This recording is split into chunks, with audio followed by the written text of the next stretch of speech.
हाय दोस्तों, good evening and welcome to India studies platform. I hope I am visible to you. एक बार बस confirm कर दीजिए, आवाज आ रही है, सब कुछ सही है, जल्दी से कंफर्म कर दीजिए। स्टार्ट करते हैं आज की क्लास को।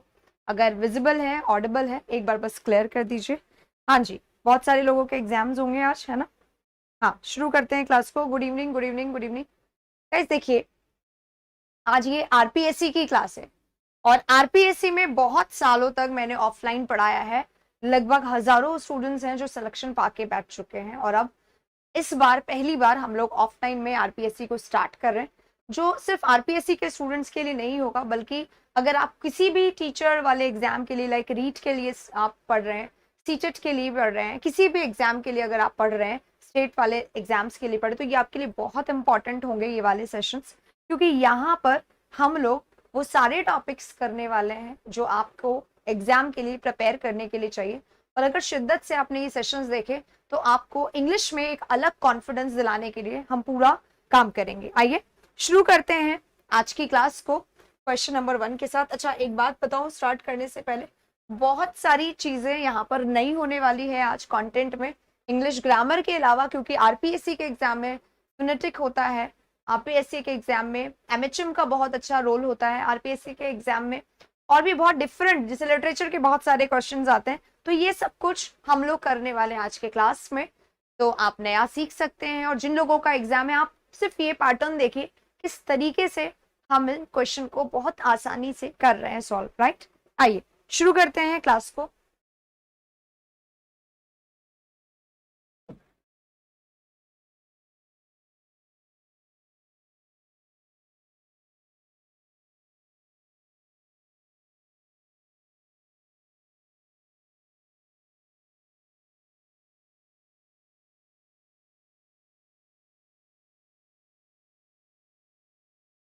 हाँ गाइस, टॉप 100 क्वेश्चंस हैं आज। इन टॉप 100 में हम लोग फिनेटिक्स करने वाले हैं, हम लोग लिटरेचर करने वाले हैं, लिटरेरी टर्म्स करने वाले हैं, हम लोग ग्रामर के डिटर्मिनर्स, आर्टिकल, प्रेपोजिशन, जो मेन टॉपिक्स है जिनमें से बहुत ज्यादा क्वेश्चन आता है, जैसे कि सब्जेक्ट वर्ब एग्रीमेंट है, वर्ब है, कंडीशनल है, टेंसेज है, इन टॉपिक्स को कवर करने वाले हैं। और ऑक्सीमोरन लाइक लिटरेरी टर्म्स, जैसा कि मैंने कहा, वो कवर करने वाले हैं, फिनेटिक्स कवर करने वाले हैं, एमएचएम वाला बहुत अच्छा पार्ट हम कवर करने वाले हैं। उसके अलावा सिंपल, कॉम्प्लेक्स, कंपाउंड, इनको कैसे करें इसको भी हम लोग कवर करने वाले हैं, राइट। आइए शुरू करते हैं क्वेश्चन नंबर 1 को। क्वेश्चन नंबर 1 आपके स्क्रीन पे आ रहा है। ये सेशन आपके लिए जितना इंपॉर्टेंट है उतना ही उन सारे कैंडिडेट्स के लिए भी जो इस एग्जाम को देने वाले हैं, तो जल्दी से इसको एक बार शेयर कर दीजिएगा। शुरू करते हैं क्वेश्चन को। देखिए, क्वेश्चन नंबर 1 जो है आपका, वो सबसे पहले फोनेटिक ट्रांसक्रिप्शन पे है। फोनेटिक ट्रांसक्रिप्शन हमें ढूंढना है एक्सेंट का, ठीक है। वर्ड हमारा एक्सेंट है, एक्सेंट है। अब एक्सेंट का जो प्रोनाउंसिएशन होता है, क्या ये एक्सेंट होता है या ये असेंट होता है, ये हमें देखना है, राइट। फोनेटिक्स डिफिकल्ट है, एग्जैक्टली डिफिकल्ट है। और क्योंकि सबसे ज्यादा प्रॉब्लम तब आती है जब बहुत सारे एग्जाम में ना इसके सही फॉन्ट्स नहीं दिए जाते, ये भी एक प्रॉब्लम होता है, इसके सही फॉन्ट्स नहीं होते।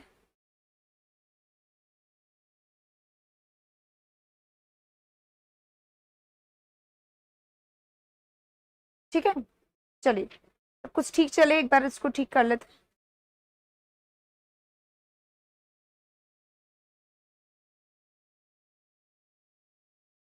आइए, एक्सेंट जो हमारा वर्ड होता है, जब हम फिनेटिकली लिखते हैं तो किसी भी सबसे पहले ए लिखेंगे।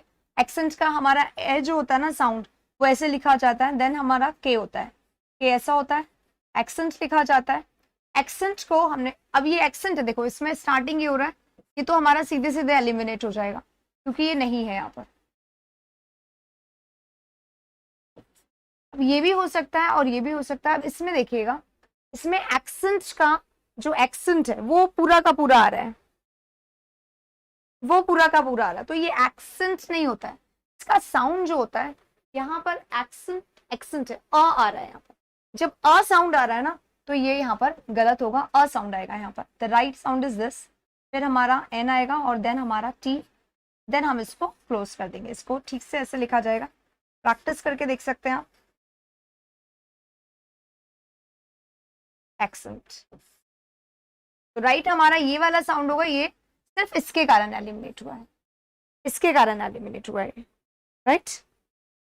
ये हमारा एक्सेंट का फोनेटिक ट्रांसक्रिप्शन है। एग्जाम में ट्रांसक्रिप्शन बहुत ज्यादा आता है, और हर वर्ड को कैसे करें, हमें सिर्फ अगर हम कुछ वर्ड, कुछ लेटर्स हम लोग सीख लें जो कि बहुत ज्यादा पूछे जाते हैं, तो हमारा काम इजी हो सकता है। फॉर एग्जाम्पल मैं नेक्स्ट स्लाइड में बताती हूँ। वर्ड हमारा प्लेज है, राइट, प्लेज है ये वर्ड। एक्सेंट वाला जो हमारा बिगिनिंग था, जब हमने एक्सेंट बोला तो हमने ए बोला था, यहाँ पर हम प्लेज बोल रहे हैं, तो सबसे पहले ये नहीं आएगा, क्योंकि ये एक्सेंट का होता है जब हमें थोड़ा सा स्ट्रेस ज्यादा लगाना, तब हम उसको यूज करते हैं। यहाँ पर प्लेज वर्ड है, तो प्लेज वर्ड के लिए ये नहीं आएगा। अब प्लेज के लिए क्या आएगा, प्लेज में ये जो ज साउंड है हमारा, ये ज साउंड है। प्लेज कैसे लिखा जाएगा, ऐसे लिखा जाएगा प्लेज। तो ज साउंड है, सबसे पहले हम ज साउंड को देख लेते हैं। ये नहीं होता है, ज जो हमारा साउंड होता है फिनेटिकली उसको ऐसे लिखा जाता है, ऐसे लिखा जाएगा, पी से स्टार्ट होगा और अ आना चाहिए, तो प्लेज। ये गलत है, पी से स्टार्ट होगा, एल अ आना चाहिए, बस ये हमारा प्लेज राइट वर्ड होगा। ये हमारा राइट वर्ड होगा प्लेज, ठीक है। क्योंकि प्लेज जो हमारा लेटर है उसमें हम एक्सेंट वाला ए नहीं लगा रहे, यहाँ पर हम एक सिंगल छोटा वाला मात्रा वाला साउंड है, तो जब छोटी मात्रा वाला साउंड है तो हम सिर्फ इसको यूज करेंगे, इसलिए राइट आंसर हमारा। अच्छा, यहाँ पर ये डी आ गया है, ये भी गलत, ये गलत है, चारों ही एक्चुअली गलत है। यहाँ पर जो राइट आंसर होगा हमारा वो ए होना चाहिए, प्लेज। गलत है, कोई बात नहीं है, एग्जाम में गलती आती है, क्योंकि मेन प्रॉब्लम क्या होती है, जब हम लोग फोनेटिक्स कर रहे होते हैं ना, तो फोनेटिक्स के जो ऑप्शन आते हैं कई बार वो उतने अच्छे से टाइप्ड नहीं होते हैं, तो प्रॉब्लम होती है, राइट। आइए इसी के साथ नेक्स्ट वर्ड पे चलते हैं। नेक्स्ट वर्ड हमारा WREATH है। सबसे ज्यादा प्रॉब्लम इस वर्ड में क्या आती है, इस वर्ड का जो प्रोनाउंसिएशन होता है, इस वर्ड का जो साउंड होता है, उसे बहुत सारे लोग अलग तरीके से बोलते हैं। राइट जो इसका साउंड होता है, इसे रेथ बोला जाता है, बहुत सारे लोग इसको रेथ बोलते हैं। तो अगर आप ये बोल रहे हैं तो ये क्या है, रेथ। अगर आप ये बोल रहे हैं तो इट्स रैथ, ये बोल रहे हैं तो इट्स रिथ, और ये बोल रहे हैं तो इट्स रीथ, ठीक है। जो हमारा थ होता है ना, थ, ये ऐसा ही होता है थ, और ये जो है इसमें W साइलेंट है, का साउंड है बड़ा वाला, that is wreath, wreath sound है। इसे रेथ नहीं बोला जाता है, इसे रीथ बोला जाता है, और रीथ बोला जाता है तो हम इसको रीथ ही लिखेंगे, तो हम रीथ ऐसे लिखेंगे। ये हमारा रिथ है, ये रिथ है, रिथ गलत, रेथ गलत, रेथ गलत। इसका साउंड रीथ होता है ऐसे वर्ड को, क्योंकि प्रोनाउंसिएशन ही इसका हम गलत बोलते हैं, इसलिए इसके आंसर्स में गलत होता है। तो राइट आंसर रीथ होगा, क्योंकि इसका साउंड रीथ होता है, ठीक है। और थ को ऐसे ही लिखा जाता है। छोटी छोटी चीजें हैं, जैसे देखो, अगर हमें च लिखना है, च लिखना है, इस तरीके से फिनेटिकली च लिखा जाता है। अगर हम इसको सिर्फ अकेले रखें तो ये श होता है। अगर ये छोटी चीजें हम लोग जान लेंगे तो हमारा जो फिनेटिक है वो बहुत अच्छे से प्रिपेयर हो जाएगा, राइट, हो जाएगा ना। थ लिखना होता है, ये थ होता है फिनेटिकली। अगर हमें द साउंड लिखना है, द साउंड कुछ ऐसा होता है,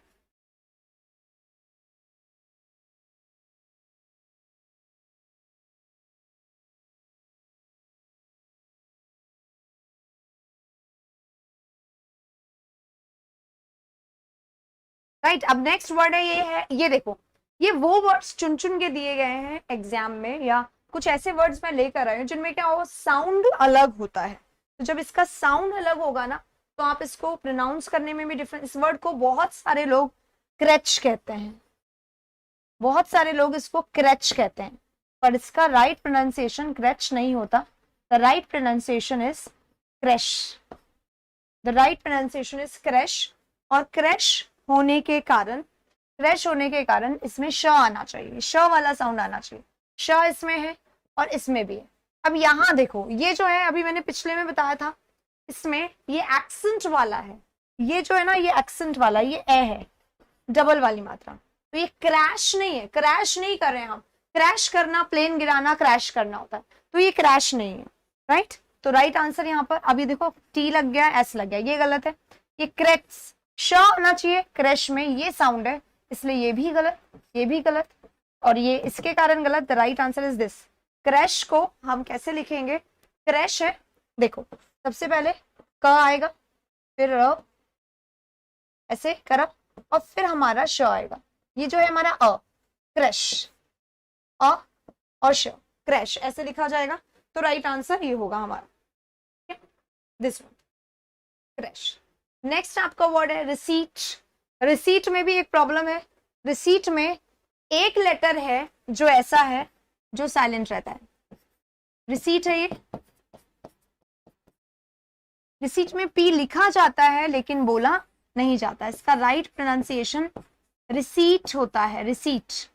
ये बहुत आसान है, रिसीट है। तो अब हम सबसे पहले आर लिखेंगे, छोटी ई की मात्रा है, ये छोटी ई का आई लिखा जाता है, फिर एस लिख दो, ठीक है। फिर हमने स हो गया हमारा बड़ी ई वाली मात्रा है। जब बड़ी ई वाली मात्रा होती है तो हम इसको हमेशा फोनेटिकली ऐसे लिखते हैं, बड़ी ई। स्ट्रेस वाला हमेशा दो बिंदी लेके आता है, बिना स्ट्रेस वाला हमेशा छोटी मात्रा होता है। तो ये रिसी हो गया हमारा। अब लास्ट में हमें सी लिखना है, हम यहाँ पर रसीट लिख लेंगे। ये हो गया हमारा राइट प्रोनाउंसिएशन। इसमें आपका पी अगर आएगा तो वो हमेशा गलती से आएगा। तो सबसे पहले आप इसको कट सकते थे, इसको कट कर सकते थे, ये दोनों आपके यहाँ पे कट गए। अब इसको अगर हम बोलेंगे तो ये क्या हो जाएगा? रिसिप्ट। ये गलत हो गया, ठीक है। और फिनेटिक में हमेशा इस तरीके से लिखा जाता है, जो यहाँ पर नहीं है। तीनों चीज गलती। Receipt is the right answer. Receipt होगा, रिसिट नहीं होगा, ठीक है। ये गलत, ये गलत, ये गलत। Right answer is receipt. Next आपका वर्ड है फोनेटिक ट्रांसक्रिप्शन ऑफ रिंकल। अब रिंकल में भी एक प्रॉब्लम है। ये डब्लू हो गया, ये आपका KLE, ये स्पेलिंग है रिंकल की। रिंकल में जो डब्लू होता है ये साइलेंट रहता है, यानी डब्लू लिखा तो जाता है पर बोला नहीं जाता है। ध्यान रखिएगा मैंने क्या बोला, डब्लू लिखा जाता है पर बोला नहीं जाता है। इसलिए डब्लू का आपको नहीं, आप देखो सारे वर्ड्स में आपको जो ये सिंबल दे रखा है, जो आपको सिंबल दे रखा है उसमें भी आर से ही स्टार्ट हो रहा है।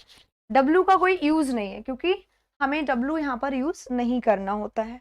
तो रिंकल हो गया, ये डब्लू साइलेंट रहता है। अब यानी कि आर से शुरू होगा। अब इसका प्रोनाउंसिएशन क्या होता है? इसका राइट प्रोनाउंसिएशन होता है रिंकल। क्या होता है राइट प्रोनाउंसिएशन? रिंकल होता है। रिंकल होता है यानी आर से शुरू होगा। तो सबसे पहले आर लिखेंगे। अब रिंकल अगर हम लोग लिख कर देखें रिंकल, तो हमने क्या किया? छोटे ई की मात्रा, तो छोटे ई की मात्रा आ गई, छोटी ई वाली मात्रा, ठीक है। ये बड़ी ई वाली मात्रा, ये री है, ये री है। री अगर आप लिखोगे गलत हो जाएगा, ये दोनों हम कट कर देंगे। अब रिंकल है, यहां पर देखो क्या हो रहा है। अब जब भी ये डॉट वाला एन आता है ना, जब भी ये डॉट वाला एन आता है तो इसको हम ऐसे लिखते हैं, ऐसे, है ना। लास्ट में जैसे रिंग होता है, रिंग कैसे लिखा जाता है? ऐसे लिखा जाता है, लास्ट वाला ऐसे लिखा जाता है, ठीक है। जब हम ऐसा वाला लिख रहे हैं, इसमें एक और एन नहीं लिखा जाता। एक और एन अगर आप लिखते हो तो वो गलत होता है। ये हमने काट दिया, ठीक है। ये दो हमारे ऑलरेडी कट चुके हैं। इसमें रिंकल है और इसमें डबल एन आ रहा है, तो ये भी हमारा गलत हो गया। राइट आंसर हमारा ये होगा। ये जो रिंकल है ये रिंग हो गया हमारा, ये रिंग है, इसको हम रिंग कहेंगे, क्योंकि लास्ट में अगर आ रहा है तो ये ग वाला साउंड देता है, रिंग। जी अगर लास्ट में आ रहा है किसी में भी तो वो हम ऐसे नहीं लिखते, रिंग है ये ऐसे ही लिखा जाएगा। अगर जी लास्ट में आ रहा है तो रिंग, ऐसे। रिंकल अगर हमें लिखना है तो हमें आगे बढ़ना पड़ेगा। ये हो गया हमारा रिंग, ठीक है। क लिखेंगे, रिंकल। अ बहुत साइलेंटली बोला जाता है, तो छोटा वाला जो अ होता है ना, वो यहाँ पर हमें रखना होता है, रिंकल। ये इसका राइट प्रोनाउंसिएशन है। तो राइट आंसर हमारा रिंकल होगा। और इसको हम चाहें तो ब्रैकेट में भी लिख सकते हैं, ये तो यहाँ पे दिया हुआ नहीं है, नहीं तो हम इसको इस तरीके से भी लिख सकते थे, अ को ब्रैकेट में, चाहो तो लगाओ नहीं तो ना लगाओ, ठीक है। ये रिंकल, ये भी करेक्ट है, ये भी करेक्ट है। यहाँ पर ये दिया है, अगर ये नहीं दिया होता तो हम इस वाले पे भी जा सकते थे। हाँ जी, मैं बिल्कुल लाइव हूँ, बोलो क्या हुआ? कोई प्रॉब्लम? आपके क्वेश्चंस हो तो आप पूछ सकते हो, क्योंकि ये हम आरपीएससी के क्वेश्चंस कर रहे हैं और आरपीएससी में फोनेटिक का बहुत इंपॉर्टेंट रोल होता है। तो हम यहाँ पर फोनेटिक कर रहे हैं, और भी बहुत सारे ऐसे टॉपिक्स, ग्रामर करेंगे पर थोड़ी देर के बाद करेंगे, ठीक है, जब ये टॉपिक्स हो जाएंगे। तो राइट आंसर यहाँ पर रिंकल, ये भी सही है, ये भी सही है। नेक्स्ट हमारा क्वेश्चन है बेंच। इसमें देखो क्या करना है, कई बार ये तो था पिछला वाले जो फर्स्ट स्टार्टिंग के जो क्वेश्चन थे उसमें क्या करना था, उसमें जो पूरा का पूरा फोनेटिकली हमें ट्रांसक्राइब करना था। अब हम क्या कर रहे हैं, अब हम कर रहे हैं सिर्फ ये वाला जो ये जो ब्रैकेटेड वर्ड है ना CH, इसका साउंड च होता है, तो आपको च का इसमें से चुनना है। ये DZ लिखा हुआ है, DG जब हम लिखते हैं तो ये ज का साउंड होता है, ज का साउंड होता है, राइट। ये CH चा हम लोग ऐसे लिखते हैं, च ऐसे लिखते हैं, पर ये फोनेटिकली होता ही नहीं है, ये रॉन्ग हो गया। ये जो है हमारा C और अ कुछ नहीं कह रहा है, गलत है ये 100%, ठीक है। इसे हम कट करेंगे, द राइट इज दिस। इसे अकेले लिखते हैं तो ये श होता है, इसके साथ अगर हम टी लगा दें तो ये च होता है। तो राइट आंसर इज दिस। च हमें ढूंढना है, बेंच में से च ढूंढना है, तो च हमारा राइट आंसर हो जाएगा ये रहा। नेक्स्ट, ये वर्ड बहुत इंपॉर्टेंट है। बहुत इंपॉर्टेंट क्यों कह रही हूँ, क्योंकि इसका प्रोनाउंसिएशन बहुत सारे लोगों को नहीं आता। एक बार बोल के देखें इस वर्ड को, आप भी क्या बोलेंगे, आप इसको पिलज बोलेंगे, पिलज बोलेंगे। ए आ रहा है पूरा का पूरा, तो हम इसको पिलज बोलेंगे, पिलज बोलेंगे। बहुत सारे लोग इसको पिलाज भी बोल सकते हैं, ठीक है, बहुत सारे लोग इसको पिलेज भी बोल सकते हैं, ठीक है, बट इसका जो प्रोनाउंसिएशन है वो है पिलज, पिलज। इसका जो प्रोनाउंसिएशन है वो पिलज है, और पिलज होने के कारण इसका जो फोनेटिकली ये इंस्क्रिप्शन बनेगा वो कुछ इस तरीके से बनेगा। ये ज होता है तो ज ये होता है, ये सब ज नहीं होता है। ये ज तो आपको आता है क्योंकि अभी हम पिछले जितने भी कर रहे हैं उसमें ये ज बार बार हमारा हो रहा है, ठीक है ना। तो ज हमारा हो गया, ये हमारा पिलज है, राइट। ये ध्यान रखिएगा, दोनों तरफ आएगा, ये दोनों में ई वाली मात्रा, क्योंकि इसका प्रोनाउंसिएशन ये होता है, ये नहीं होता, ये नहीं होता। ज अभी हमें ढूंढना था, तो ज हमारा ये वाला राइट आंसर हो जाएगा। नेक्स्ट पे चलेंगे, स्ट्रिंग्स। स्ट्रिंग्स है, लास्ट में इंग वाली मात्रा आ रही है। अभी मैंने रिंग्स में आपको सिखाया था, है ना, अभी मैंने आपको रिंग्स में जो सिखाया था वही यहाँ पर आ रहा है, ठीक है। स्ट्रिंग्स है, स्ट्रिंग्स तो रिंग्स वाली है। अगर अकेले होता ना रिंग्स, तो इसको हम ऐसे लिखते हैं, आर ऐसे लिखा जाता है, ये रिंग। पर अगर हमें एस लगाना है तो हम यहाँ पर जी लिखकर एस लगाएंगे। क्या करेंगे, ऐसा लिखेंगे रिंग्स, हाँ ऐसा लिखेंगे नहीं, ठीक है, ये नहीं होगा। अब देखो इसका राइट, अगर हमें स्ट्रिंग्स ढूंढना है हम एस लिखेंगे, टी लिखेंगे, ये साउंड है स्ट्रिंग, स्ट्रिंग्स का प्रोनाउंसिएशन स्ट्रिंग्स है, का प्रोनाउंसिएशन स्ट्रिंग्स है।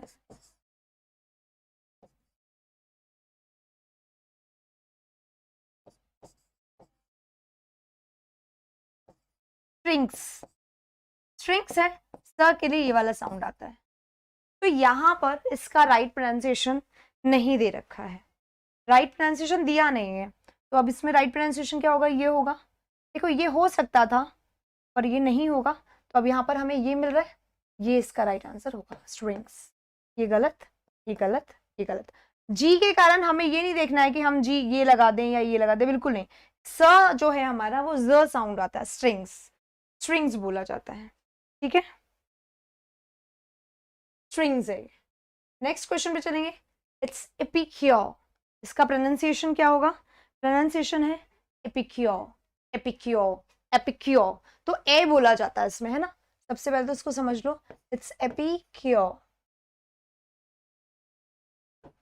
और र जो है लास्ट में आता है वो कभी भी नहीं बोला जाता है, तो इस तरीके से एपिक्योर है। अब हमें सिर्फ ये बताना है कि इसका प्रोनाउंसिएशन क्या होगा। अर साउंड आता है, याद है अर साउंड अगर आ रहा है, जैसे अर्थ है, अगर अर्थ है तो अर्थ में अ साउंड आता है, इस अ साउंड को ऐसे लिखा जाता है, ये हमारा फोनेटिकली अर्थ हो गया, इस तरीके से लिखा जाता है। बर्ड को भी इसी तरीके से लिखा जाता है, पर हमें यहाँ पर क्या करना है, हमें एपिक्योर करना है। एपिक्योर और अर्थ अलग अलग है, एपिक्योर है ये और अर्थ ये दोनों अलग अलग है, ठीक है। एपिक्योर और अर्थ अलग अलग है, तो एपिक्योर को कैसे लिखा जाएगा, एपिक्योर को हम कैसे लिखेंगे, सबसे पहले ई लिखो, पी लिखो, एपिक्योर है, छोटी वाली मात्रा है, छोटी वाली मात्रा लिखो, फिर हमारा क्योर है, क्यों जो हमारा वर्ड होता है इसको लिखा कैसे जाता है, इसको कैसे लिखा जाता है, और ये हिंदी वाला जो य है इसको फिनेटिकली जे से लिखा जाता है, जे से लिखा जाता है, ठीक है। और ये यो आ रहा है ना, अब यो आ रहा है, यो को कैसे लिखा जाएगा, यो है ये वाला यो, ठीक है, एपिक्यो हो गया, और आर हमारा जो है वो ऐसे एपिक्यो, कुछ इस तरीके से। और हम इस पे थोड़ा सा एक और चेंज अगर हम कर दें तो बहुत अच्छा रहेगा, और इसको हमें फॉलो करना चाहिए। एपिक्यो तो हो गया, अब लास्ट में हमें छोटा सा अगर बोल दें, इट्स एपिक्यो, एपिक्यो, र नहीं बोला जाता ना, लास्ट में से का है, कार, कार जिसको जनरली हम लोग कार लिखा जाता है, तो कार को हम लोग क्या बोलते हैं, it's car, it's car, right. तो अब इसमें हमने अ पूरा बोल दिया, तो हमें वो लिखने की जरूरत है। यहाँ पे एपिक्यो में अ जो बोल रहे हैं लास्ट में, उसके लिए हमें ये लिखना होगा एपिक्यो।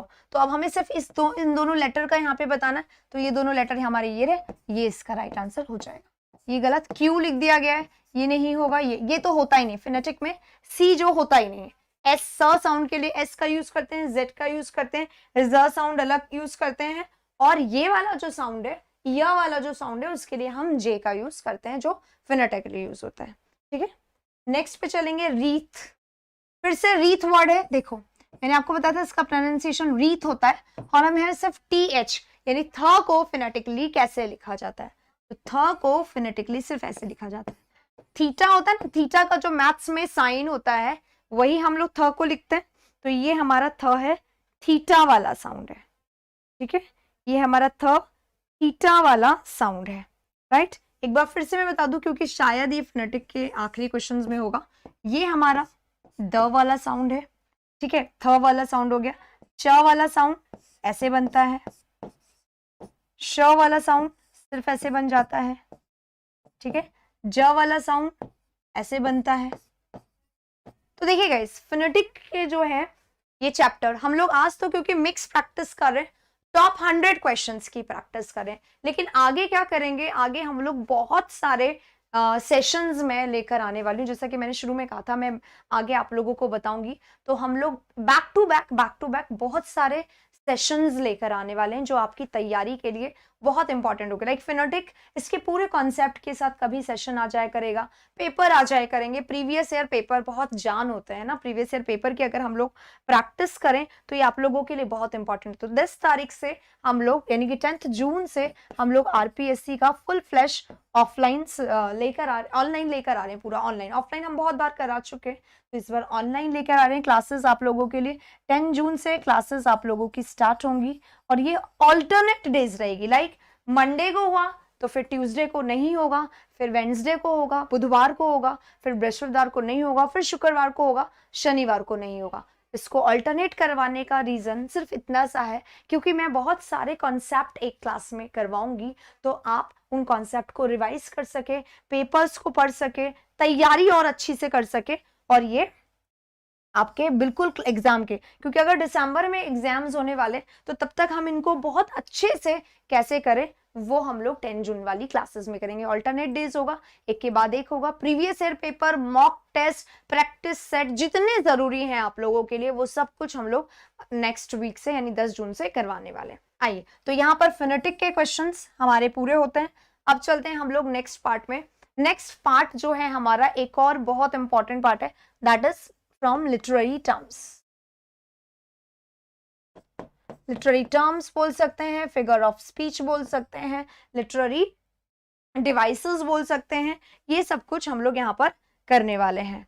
हाँ, बेसिक से इंग्लिश कब से स्टार्ट करेंगे?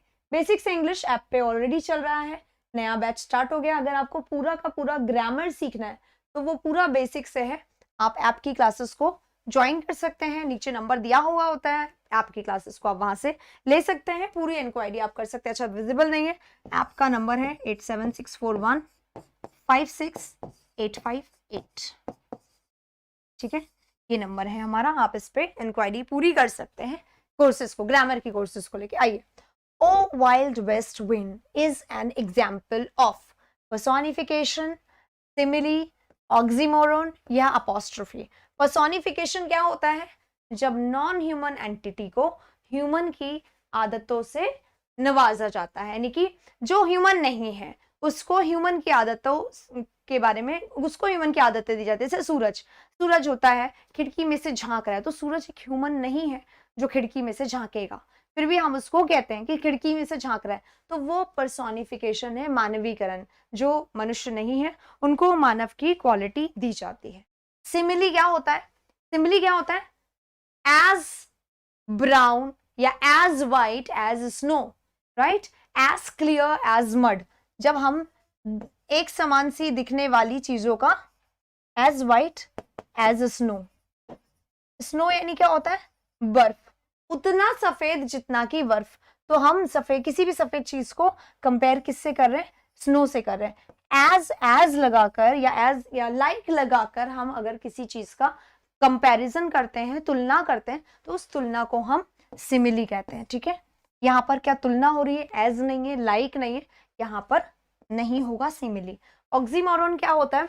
ऑक्सीमोरन होता है दो ऑपोजिट चीजों का एक साथ में लाके खड़ा कर देना। जैसे it was a dark light colour, it was a dark light colour.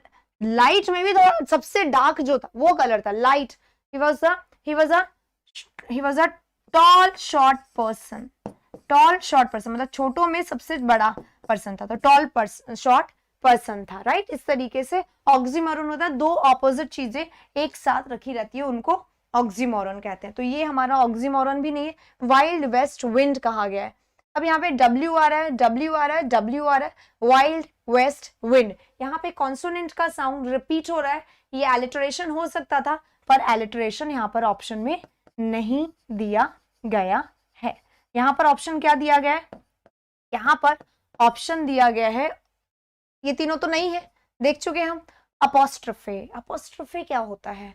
Apostrophe grammar में होता है, तो जब हम ऊपर इन्वर्टेड लगाते हैं सिंगल या डबल, उसको सिंगल को अपोस्ट्रोफे कहा जाता है ना। पर अगर ये लिटरेचर में अपोस्ट्रोफे है, इसका मतलब क्या होता है? इसका मतलब होता है एड्रेस करना, किसी को आवाज देना। ओ वाइल्ड वेस्ट विंड, यहाँ पर वेस्ट विंड को आवाज दिया जा रहा है ना, तो किसी को भी आवाज देना, ह्यूमन को, नॉन ह्यूमन को, किसी चीज को आवाज देके बुलाना, उसके लिए हम अपोस्ट्रोफी, यहाँ ओ से ओ वाइल्ड वेस्ट विंड, इधर इधर इस तरीके, ओ वाइल्ड वेस्ट विंड, इस तरीके से कॉल किया जा रहा है, उसको बोला जा रहा है। ठीक है, इसको हम अपोस्ट्रोफी कहते हैं। और ये जो अपोस्ट्रोफी है, ये किसी भी ऑब्जेक्ट को एड्रेस टू, एड्रेस करना, बुलाना, एनी ऑब्जेक्ट, थिंग और पर्सन। पर्सन को भी कर सकते हैं, पर कौन सा पर्सन? जो सामने नहीं है, ठीक है, जो सामने नहीं है उसको आवाज दे सकते हैं, इसको एड्रेस कर सकते हैं, ये होता है। ठीक है, नेक्स्ट पे चलते हैं। तो राइट आंसर क्या हो रहा? ओ है, इसलिए ये अपोस्ट्रोफी होगा, आवाज देने के लिए, एड्रेस करने के लिए। यहाँ पे एलिट्रेशन हो सकता था इस रेपिटेशन ऑफ साउंड के लिए, ये रेपिटेशन ऑफ साउंड के लिए एलिट्रेशन हो सकता था, पर ये ऑप्शन में यहाँ पर नहीं है। नेक्स्ट वाले क्वेश्चन में चलेंगे। Nor cast one longing, lingering, look, behind. यहाँ पर nor cast one longing, lingering, look, behind. The repetition of L sound, L sound का जो यहाँ पर रेपिटेशन है उसे क्या कहा जाएगा? अभी अभी हम पढ़ के आए हैं, एल्यूजन, पर्सोनिफिकेशन, एलिटरेशन या मेटाफर। चार हैं आंसर, आप तुरंत से दे देंगे कि इसका राइट आंसर जो होगा वो एलिटरेशन होगा। रेपिटेशन ऑफ कॉन्सोनेंट साउंड जो होता है वो हमेशा एलिटरेशन होता है, तो ये हमारा एलिटरेशन हो जाएगा। पर यहाँ पर ऑप्शन में है एल्यूजन, ऑप्शन में है पर्सोनिफिकेशन और ऑप्शन में है मेटाफर। तो हमें ये भी पता होना चाहिए। अब पर्सोनिफिकेशन अभी भी हम पीछे पढ़ के आए कि पर्सोनिफिकेशन क्या होता है? जब हम मानवीकरण करते हैं, नॉन ह्यूमन को ह्यूमन की क्वालिटी दी जाती है। एल्यूजन क्या होता है? एल्यूजन, एल्यूजन एक वर्ड होता है डिल्यूजन, डिल्यूजन यानी भ्रम होता है, ध्यान रखना।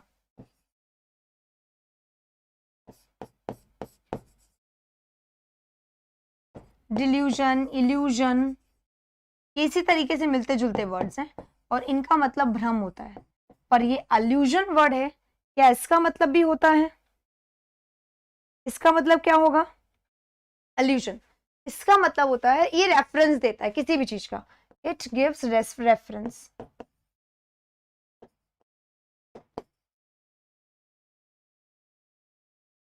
टू अ पर्सन और थिंग, किसी भी पर्सन का किसी भी थिंग का रेफरेंस देना। पोएम जैसे लाइन में she was living here since her father was not there, तो इस तरीके से हम पूरी स्टोरी कर रहे हैं और किसी के बारे में, वो यहाँ रहती थी ना, जब हम लोग 6th क्लास में थे तो हमारे पास में एक बूढ़ी आंटी रहती थी और वो बूढ़ी आंटी जो थी बहुत मेहनत करती थी। इस तरीके से हम वहां पर रेफरेंस दे रहे हैं उनका, दैट इज अल्यूजन। तो अल्यूजन यहाँ पर नहीं है, पर्सोनिफिकेशन ऑलरेडी पढ़ चुके हैं। मेटाफर, मेटाफर और सिमिली दोनों में ही कंपैरिजन होता है। सिमिली में लिख कर कंपैरिजन होता है। जब हम सिमिली बोलते हैं तो सिमिली कब बोलते हैं, जब लाइक या एज वाला कंपैरिजन, लाइक से या फिर एज से कंपैरिजन हो तो उसको सिमिली बोला जाता है। और मेटाफर जब कब होता है, जैसे बोल दिया ही इज अ लायन, वो शेर है, तो एक्चुअली में वो शेर नहीं है, he is as brave as lion, वो उतना ही ब्रेव है जितना कि लायन। अगर मैं ये बोलूं वो उतना ही ब्रेव है जितना कि लायन, तो ये क्या हो जाएगा, ये हो जाएगा सिमिली, क्योंकि इसमें एज लिखा हुआ है। लाइक भी लिख सकते थे हम इसके, he is as brave as lion की जगह he is brave like lion, ऐसे भी लिखा जा सकता था। और ही इज अ लायन में डायरेक्ट कंपैरिजन, बिना एज के बिना लाइक के, इसको हम मेटाफर बोलते हैं, इसको ही हम मेटाफर बोलते हैं। हाँ, क्या पूछा जा रहा है बोलो। कोर्स के बारे में मैंने आपको नंबर अभी दिया है, तो आप नंबर वहां से लेकर उनसे पूछ सकते हैं, टीम आपको पूरी हेल्प करेगी कोर्स में। नंबर मैं यहाँ पर फिर से लिख देती हूँ, the number is 8764156858। India studies app download कर लो, सारे पीडीएफ वहीं पे मिलते हैं, सारे सब कुछ कोर्स वगैरह के बारे में वहां पर बताया जाता है। ठीक है, आइए ऑक्सीमोरन क्या होता है। ऑक्सीमोरन क्या होता है, दो अपोजिट चीजों का, दोनों आपस में विरोध करती हुई चीजों को एक साथ में रखना, उनको ऑक्सीमोरन कहा जाता है।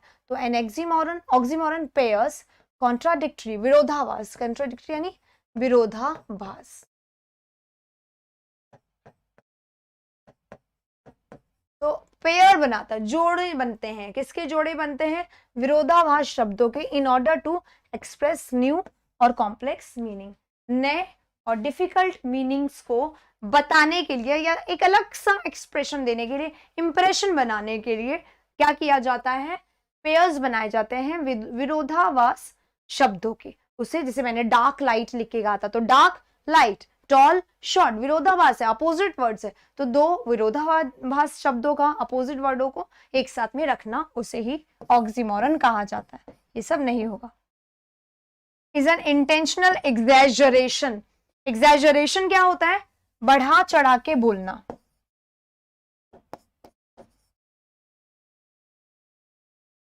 ये एग्जैजरेशन होता है। और एग्जैजरेशन का मतलब क्या होता है, अब इसमें ये कौन सा पार्ट ऑफ स्पीच है, फिगर ऑफ स्पीच है जो इस पे काम करेगा, हाइपरबली। हाइपरबली में क्या होता है, बढ़ा चढ़ाकर बोला जाता है, हाइपरबली उसको बोला जाता है। Makes a comparison stating that one thing is like the other, एक चीज दूसरे के जैसी है, ये कौन करता है, सिमिली। अभी अभी हम पढ़ चुके हैं सिमिली के बारे में, तो ये सिमिली की डेफिनेशन हो गई कि एक ही कंपैरिजन होता है, लाइक लगा के एक चीज को दूसरी चीज के जैसे बताया जाता है। Describe non human things as having human attributes. Attributes यानी क्या होती है, ह्यूमन यानी मानव, मानव की क्वालिटीज को, नॉन ह्यूमन थिंग्स को मानव की क्वालिटीज लेकर डिस्क्राइब किया जाता है। इसे क्या बोला जाता है, इसे बोला जाता है पर्सोनिफिकेशन। तो ये पर्सोनिफिकेशन का डिफरेंस है, पर्सोनिफिकेशन का डेफिनेशन है, ये सिमिली का डेफिनेशन है, और ये हाइपरबली का डेफिनेशन है।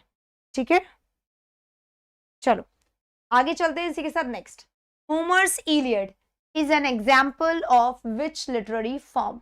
होमर का जो इलियड है जो काफी फेमस है, वो कौन से लिटरेरी फॉर्म का एग्जाम्पल है, किसका एग्जाम्पल है, क्या वो पिकारिस्क, इट्स पिकारिस्क, पिकारिस्क प्रोनाउंस करिए, इट्स पिकारिस्क। पिकारिस्क नैरेटिव का एग्जाम्पल है, ड्रामेटिक मोनोलॉग का एग्जाम्पल है, एपिक का एग्जाम्पल है, या बैलेट का एग्जाम्पल है।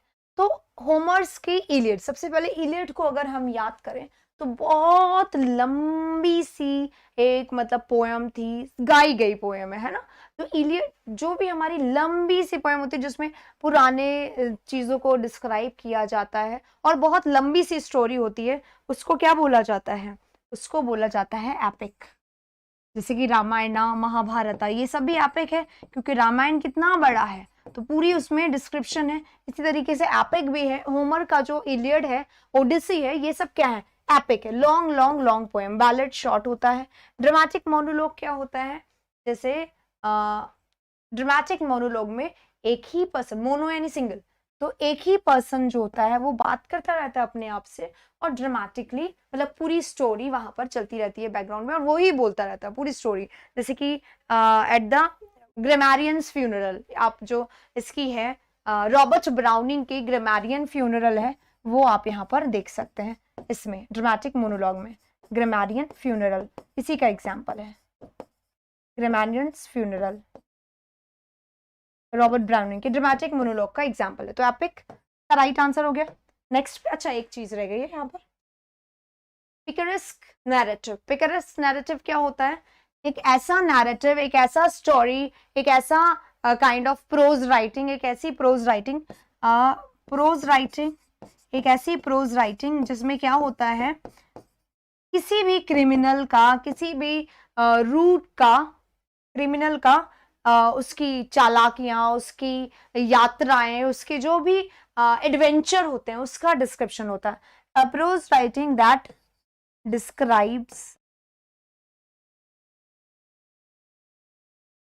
the cleverness and adventures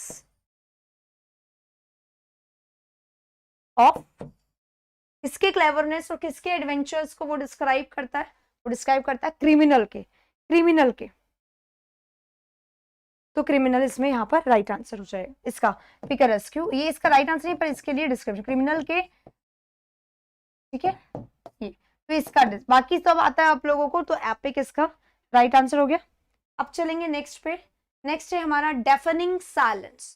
कान को डेफ करने वाला, कान को एकदम बहरा बना देने वाला, डेफनिंग उसको बहुत तेज आवाज, डेफनिंग।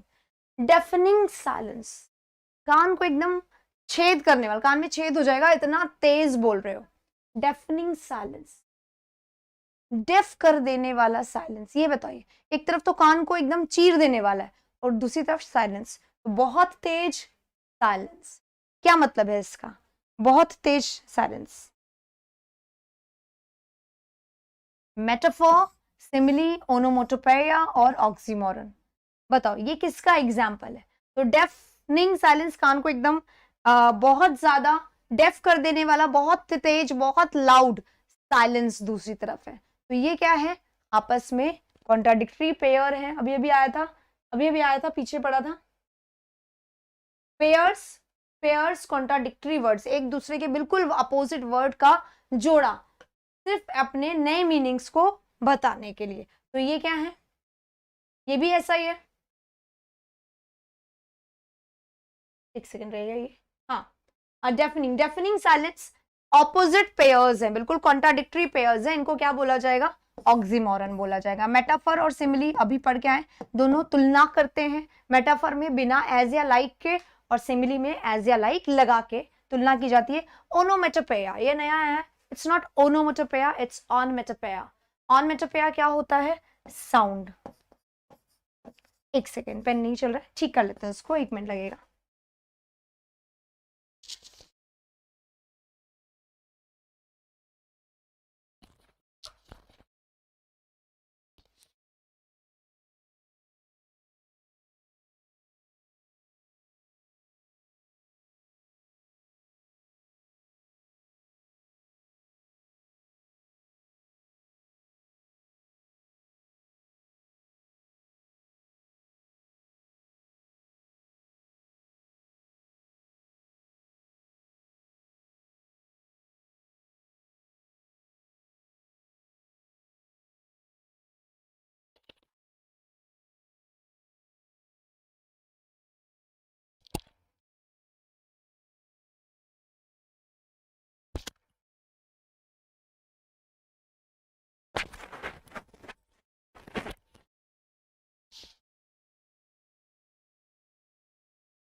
हाँ जी, बैक टू यू।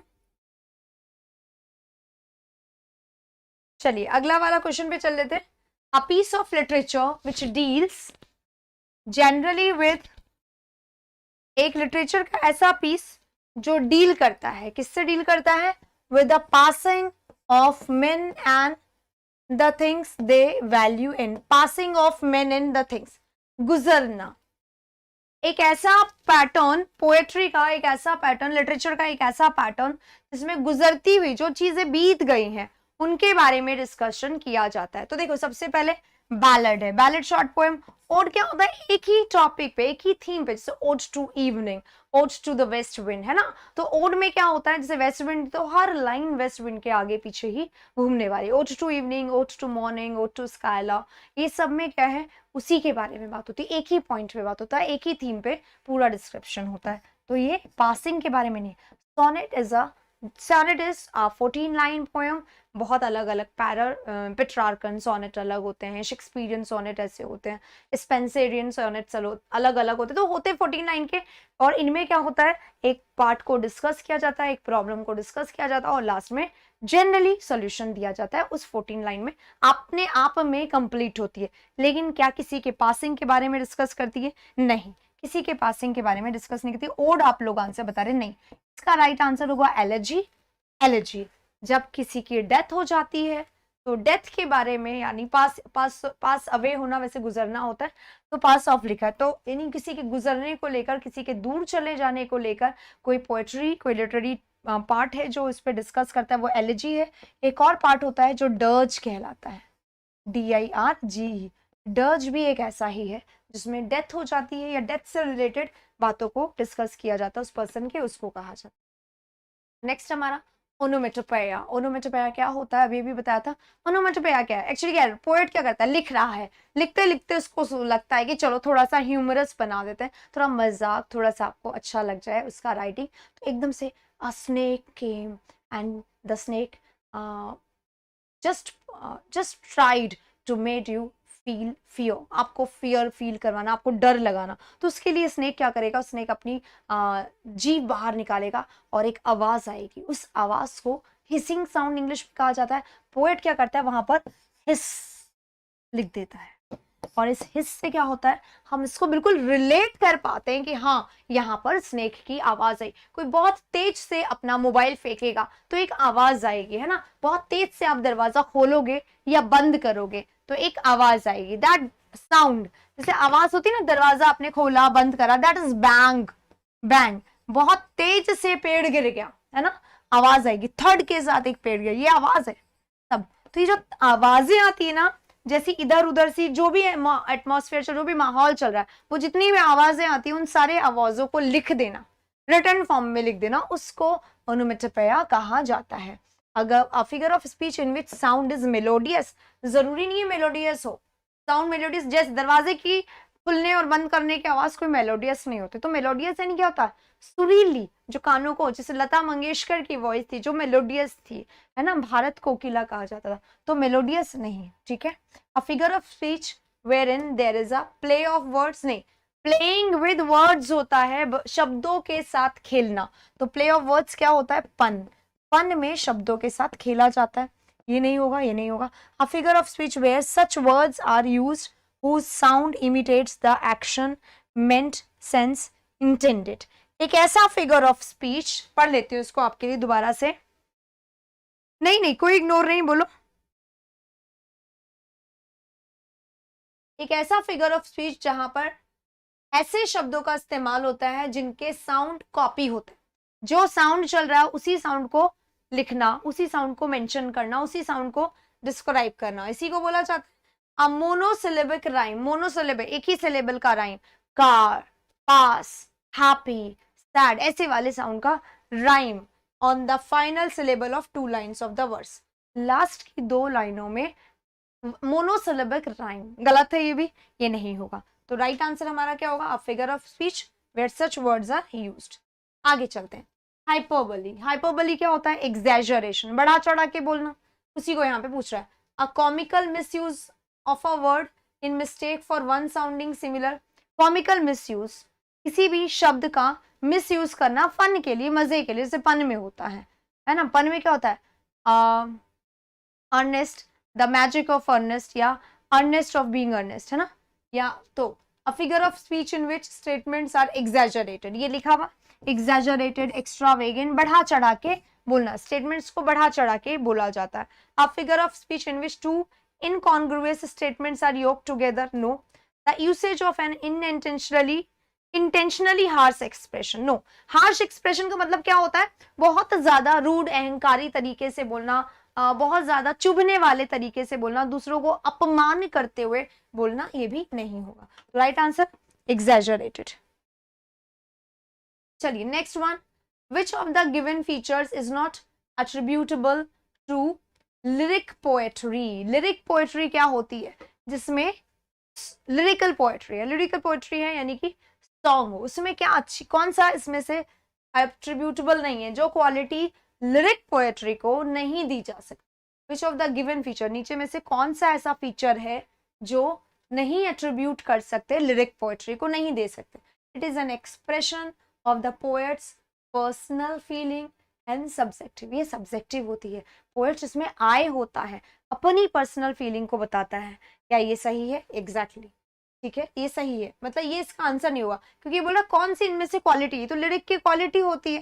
दूसरा, it is spontaneous, so sincere and effortless, ये स्पॉन्टेनियस होता है, तुरंत तुरंत बना दिया, जैसा पोएट ने सोचा वैसा बन गया। और सिंसियर होता है, एफर्टलेस होता है, मतलब बहुत ज्यादा इसमें मेहनत नहीं की जाती, छोटा सा होता है, बहुत प्यारा सा होता है, effortless. Is bombastic in language, language में बॉम्बास्टिक होता है। बॉम्बास्टिक का मतलब क्या होता है? खूब भारी भरकम शब्दों का इस्तेमाल। बॉम्बास्टिक क्या होता है? भारी भरकम शब्दों का इस्तेमाल।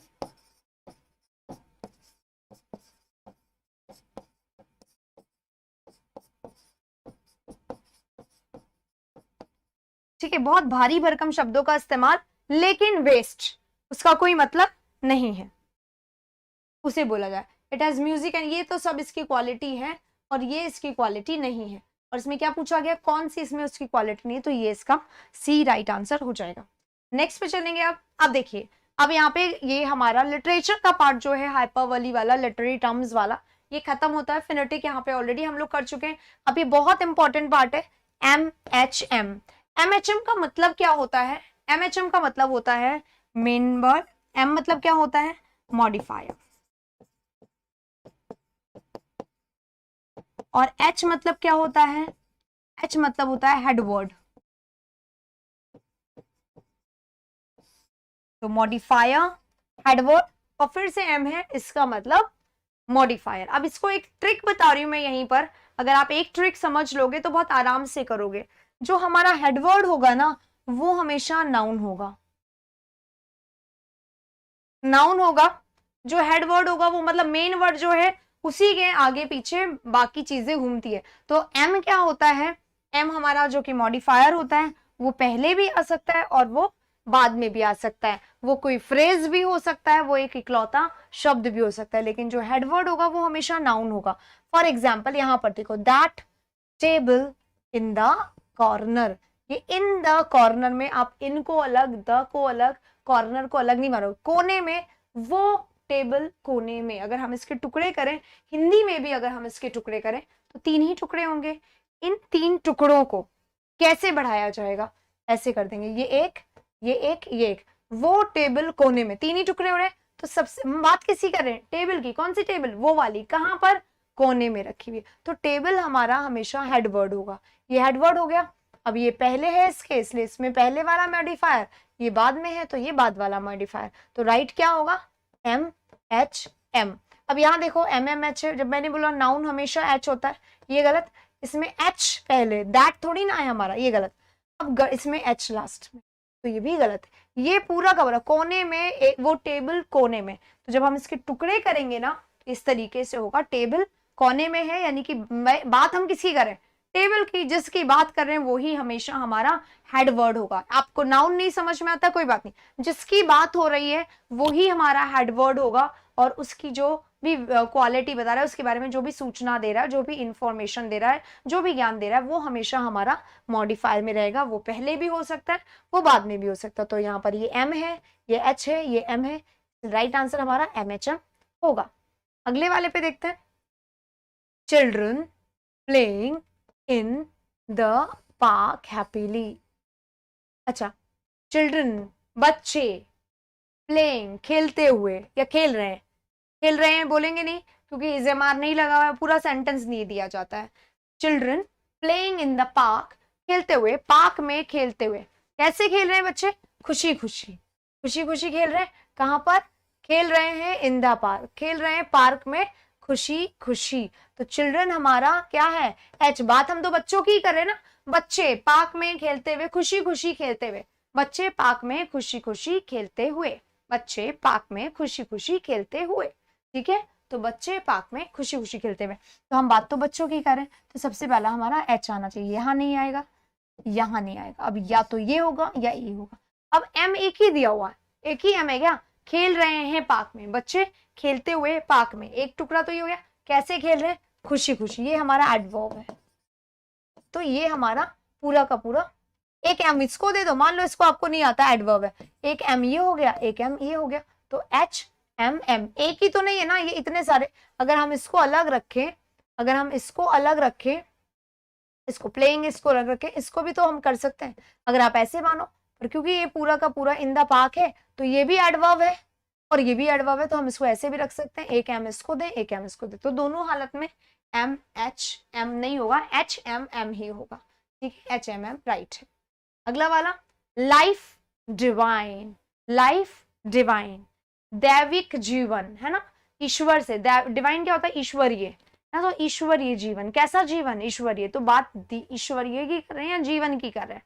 मेन अगर आपसे पूछेगा तो किसकी बात करें? जीवन की करें, तो लाइफ ये हमारा नाउन है, जीवन की हम बात करें। अगर आपको नाउन नहीं आता कोई बात नहीं, हमेशा हम जिसकी बात करते हैं वो नाउन होता है। तो ये हमारा एच हो गया और ये बचता है एक, तो एच एम, एम एच नहीं, एच एच नहीं, एम एम नहीं। ठीक है, लाइफ डिवाइन, एच एम।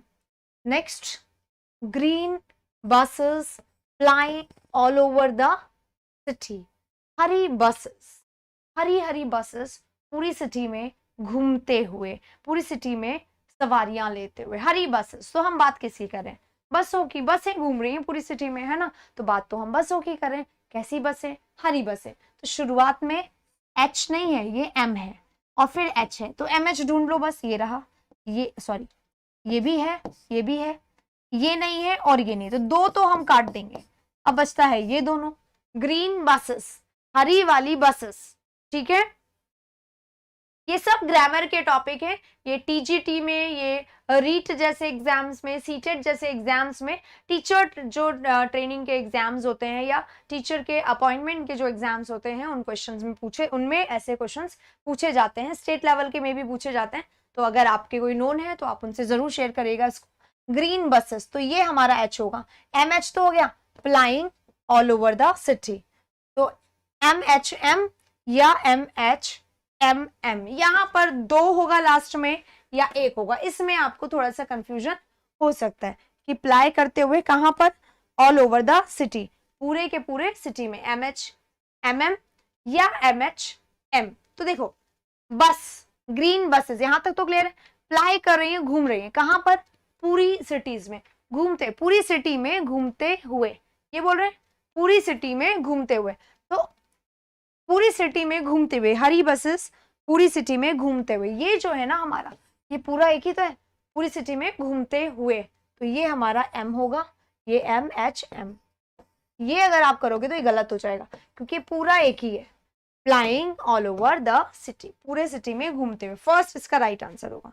ठीक है, हाँ, आज हम पहली बार एसएससी के लिए नहीं पढ़ रहे, ऊपर टॉपिक लिखा हुआ है आरपीएससी, राजस्थान का एग्जाम है ये, और ये से रिलेटेड है।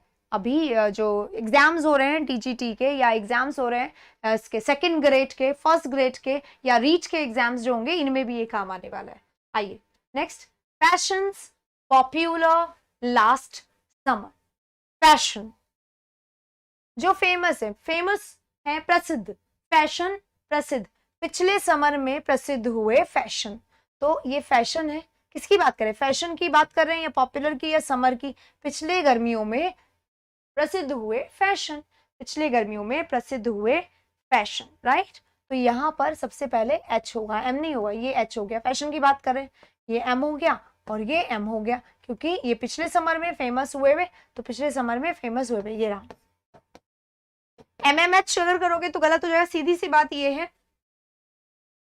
हाँ जी, देख सकते हैं फैशंस पॉपुलर लास्ट समर, अगर आपके एग्जाम से रिलेटेड है, किसी एग्जाम में आता है तो डेफिनेटली आप इसको देख सकते हैं। Next, the most prominent building in red, सबसे ज्यादा प्रोमिनेंट, सबसे ज्यादा अपीलिंग, सबसे ज्यादा इंपॉर्टेंट बिल्डिंग, सबसे ज्यादा प्रोमिनेंट बिल्डिंग, सबसे ज्यादा इंपॉर्टेंट बिल्डिंग कौन सी? इन रेड, रेड कलर में सबसे ज्यादा इंपॉर्टेंट बिल्डिंग।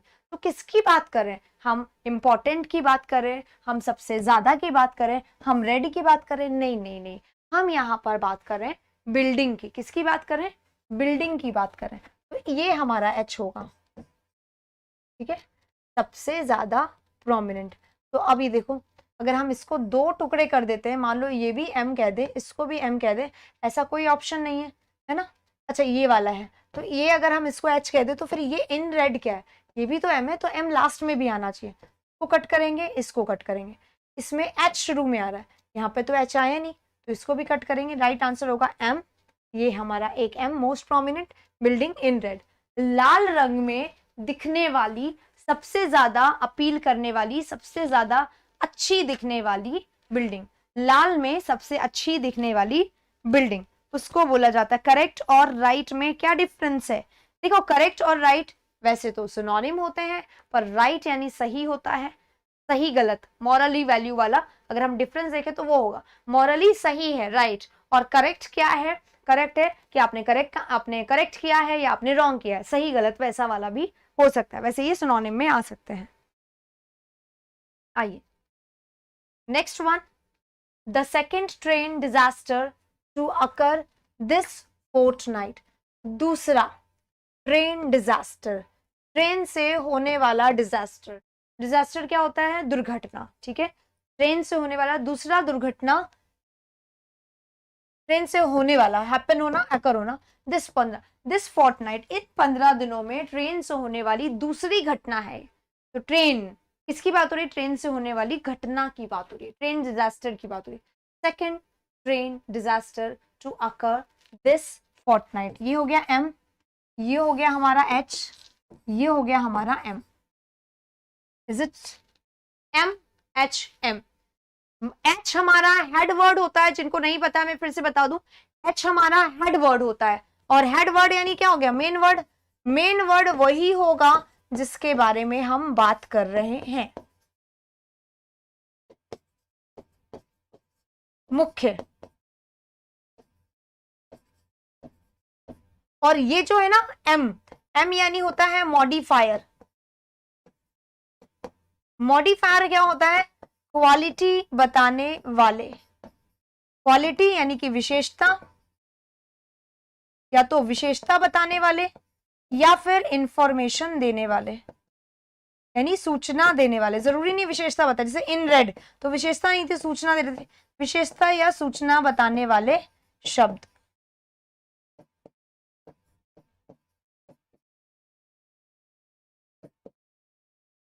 ठीक है, इनको कहा जाता है, इनको कहा जाता है। तो ये हमारे एम है जो कि सिर्फ सूचना दे रहे, और जो मेन वर्ड है जिसकी हम बात कर रहे हैं यहाँ पर, वो हमारा हेड वर्ड होता है।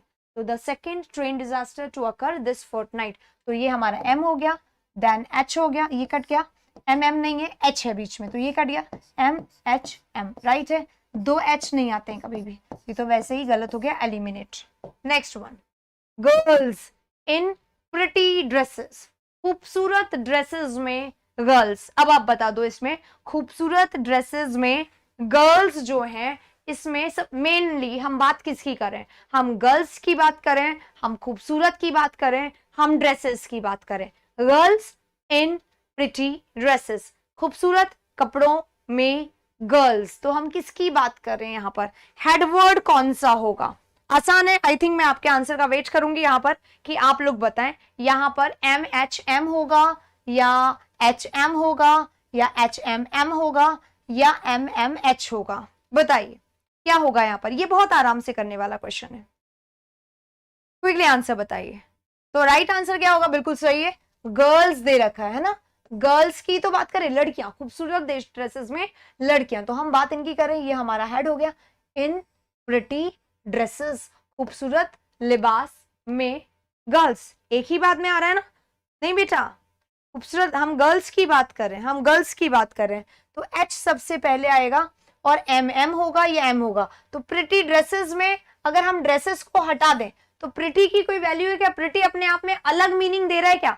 देखो, अगर ये होता गर्ल्स इन प्रिटी ड्रेसेस, जैसे ये लिखा हुआ है इन द कॉर्नर या इन द पार्टी, तो इन द पार्टी हमारा एक फ्रेज हो जाता, पार्टी में खूबसूरत ड्रेसेस में गर्ल्स। तो इसके ऐसे टुकड़े करते ना, तो फिर ये क्या हो जाता हमारा? ये हमारा होगा H, ये हमारा होगा एक M, ये हमारा होगा दूसरा M, ये यहां से यहां तक एक M, ये यहां से दूसरा M। समझ पा रहे हो? गर्ल्स खूबसूरत ड्रेसेस में, तो ये गर्ल्स हैं खूबसूरत ड्रेसेस में, H हो जाएगा, और ये खूबसूरत ड्रेसेस में ये M होगा। तो right answer HM। Okay, right answer HM। ठीक है, ये HM है और ये HMM नहीं है। HMM कब होता है? जब कोई दूसरा फ्रेज, कोई दूसरी बात जुड़ती। ये तो एक ही इंफॉर्मेशन दे रहा, खूबसूरत ड्रेसेस में गर्ल्स। ठीक है, चलो आगे बढ़ते हैं। द सेकेंड टॉलेस्ट बिल्डिंग, दूसरी सबसे लंबी बिल्डिंग, दूसरी सबसे लंबी बिल्डिंग। तो H हम बात किसकी कर रहे हैं? बिल्डिंग की कर रहे हैं, दूसरी की बात नहीं कर रहे हैं, सबसे लंबी की बात नहीं कर रहे हैं, तो हम बात कर रहे हैं बिल्डिंग की। तो लास्ट में हमारा H आना चाहिए, इसमें है और इसमें है, इसमें नहीं है, इसमें नहीं, कट कर दो। अब MMH ये बोलेंगे या MH बोलेंगे, दो में से कोई एक हो सकता है, फर्स्ट और सेकंड में से एक हो सकता है। तो दूसरी लंबी, दो बातें, दूसरी सबसे लंबी, दो बातें बोली जा रही है बिल्डिंग के बारे में, इसलिए दो मॉडिफायर होंगे, एक मॉडिफायर नहीं होगा। तो राइट आंसर MMH होगा और MH नहीं होगा। नेक्स्ट पे चलेंगे, करंट इन्फ्लेशन। करंट मतलब अभी हाल ही का, करंट अफेयर होता है ना, अभी हाल ही में जो भी घटनाएं हुई इसके बारे में। तो करंट इन्फ्लेशन, अभी हाल ही में आया हुआ इन्फ्लेशन, अभी हाल ही का इन्फ्लेशन। तो अभी हाल ही का इन्फ्लेशन, मेन बात क्या हुआ? इन्फ्लेशन। तो ये हुआ हमारा H और ये हुआ हमारा M। ये बहुत आसान है कि नहीं? बताओ, ये MMH या MHM, ये जो टॉपिक है ये मेरा बहुत अच्छा, मतलब मुझे बहुत अच्छा लगता है, और इसको हम लोग एक बार पूरा का पूरा कोर्स में भी करने वाले हैं। मैं फिर से आपको बता दूं, 10 जून से फुल फ्लैश बहुत सारी बैक टू बैक हम लोग क्लासेस लाने वाले हैं आरपीएससी के लिए। उसमें हम लोग करेंगे पेपर्स, बहुत सारे पेपर्स करेंगे, बहुत सारे बढ़िया क्वेश्चन। हो सकता है कि हम कई बार ऐसा करें, मॉक टेस्ट करें, कई बार हम इसको प्रीवियस ईयर पेपर में करें, ताकि कि आपकी बहुत अच्छी प्रैक्टिस हो सके। सबसे ज्यादा मैं प्रीवियस ईयर पेपर करवाऊंगी, मॉक टेस्ट करवाऊंगी, सेट्स करवाऊंगी, ताकि आपकी बहुत अच्छी प्रैक्टिस हो सके। अगर आप कहेंगे किसी टॉपिक पे काम करने के लिए, कभी फिनेट्रिक है, कभी ये एमएचएम वाला टॉपिक है, कभी सिंपल कंपाउंड ये कॉम्प्लेक्स है, कभी ग्रामर का कोई टॉपिक है, ऐसे भी हम इसको कर सकते हैं। लिटरेचर के टॉपिक्स भी कर सकते हैं, कोई पर्टिकुलर पोएट्स भी कर सकते हैं, कोई पर्टिकुलर इंडियन राइटर्स भी कर सकते हैं, और हम इसके अलावा लिटरेरी टर्म्स भी कर सकते हैं, जैसा भी। तो अगले हफ्ते से 10 से हम लोग इसको स्टार्ट कर रहे हैं। 10 को ये होने वाला है पहला, फिर ऑल्टरनेट डेज होगा, 10 को होगा, फिर 12 को होगा, फिर 14 को होगा, यानी मंडे को, मान लो सोमवार को होता है तो सोमवार के बाद ये बुधवार को होगा, बुधवार के बाद ये नेक्स्ट डे होगा, जैसे कि बुधवार को होता है तो फिर थर्सडे को, यानी कि बुधवार, इसको बृहस्पतिवार को नहीं होगा, फिर शुक्रवार को होगा, ऐसे इसको करा जाएगा। ठीक है, चलिए कोई बात नहीं, आगे चलेंगे इसी के साथ नेक्स्ट पर।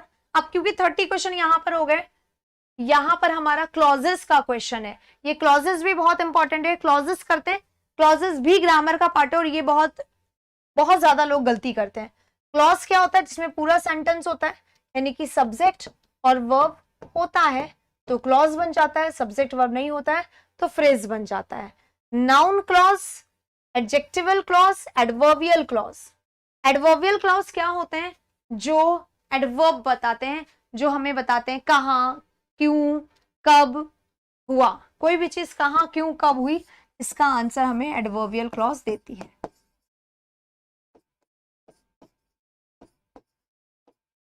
Where, why, when। अगर इसका आंसर हमें मिल रहा है तो वो हमेशा एडवर्बियल क्लॉज होगा। पर सिर्फ वाई देख के आप अगर एडवर्बियल क्लॉज लगा दोगे तो ये गलत हो जाएगा। पहले हमें पढ़ना है द रीजन, कारण, why she give up her job, क्यों उसने जॉब छोड़ा। वो रीजन क्यों उसने जॉब छोड़ा इज नॉट नोन, किसी को नहीं पता। तो क्या यहाँ पे कारण बताया जा रहा है? The reason why she left job, reason क्यों उसने जॉब छोड़ा, ये किसी को नहीं पता। तो रीजन तो पता ही नहीं चला। तो रीजन, किसका रीजन? उसने जॉब क्यों छोड़ा, इसका कारण किसी को नहीं पता है। तो ये हमारा नाउन है। और ये जो है ना लाइन, ये नाउन की ही इंफॉर्मेशन दे रहा है। ये नाउन के बारे में ही बता रहा है।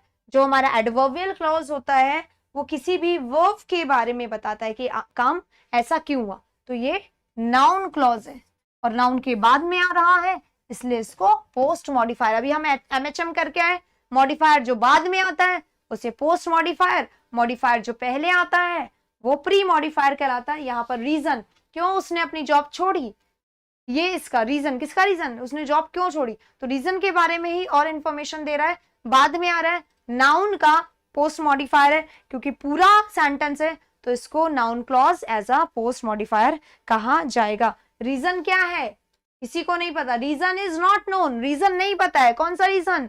क्यों उसने जॉब छोड़ी। कौन सा reason? Why she left her job, right, उसको बोला जाता है। हाँ, तो व्हाट का रिप्लाई होता है, ये भी तो कौन सा रीजन, कैसा रीजन है ना, कैसा रीजन, विच रीजन। तो रीजन के बारे में बताया जा रहा है, नाउन के बारे में और बताया जा रहा है, नाउन का ही क्लॉज है। नो वन स्पेंड्स मनी, कोई भी खर्च नहीं करता है पैसा, कोई भी पैसा नहीं खर्च करता है। द वे यू डू, जैसे तुम करते हो, जैसे तुम करते हो, कोई भी पैसा खर्च नहीं करता है जैसे तुम करते हो। तो ये स्पेंड करना, खर्च करना, खर्च करता है, खर्च करता है, खर्च करता है, कैसे? द वे यू डू, जैसे आप करते हैं। तो यहाँ पर ये सब्जेक्ट, ये वर्ब, ये ऑब्जेक्ट और ये वर्ब की तारीफ कर रहा है। जैसे तुम करते हो, कोई भी ऐसे पैसे नहीं खर्च करता है जैसे तुम करते हो। तो वर्ब की तारीफ करने का काम एडवर्ब का होता है, वर्ब की तारीफ कर रहा है, इसलिए ये एडवर्बियल क्लॉज होगा। द वे यू डू, जैसे आप करते हो वैसे कोई नहीं करता है। Next one, she puts the books, उसने किताबें रखी, उसने किताबें रखी। Where no one would find them, कहां पे रखी? जहां कोई उन्हें नहीं ढूंढ सकेगा। कहां पर रखी? जहां उसने कोई नहीं ढूंढ सके। कहां का आंसर दे रहा है? वेयर का आंसर दे रहा है।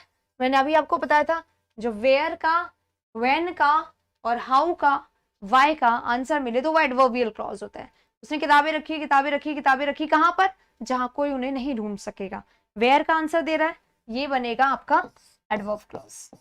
ठीक है, आगे चलेंगे। Home is where the heart is, home वहां होता है जहां पर हार्ट होता है। होम ऐसा नहीं होता है दीवार का बना हुआ, चार दीवारों का बना हुआ, नहीं, जहां पर हार्ट होता है वहां पर होम होता है। Home is where the heart is, home is. अब बताओ होम कहाँ है? ये नाउन हो गया हमारा सब्जेक्ट, ये हमारा वर्ब हो गया subject verb. Where the heart is, ये जो है ना जहां पर हार्ट होता है वहीं पर ही होम होता है।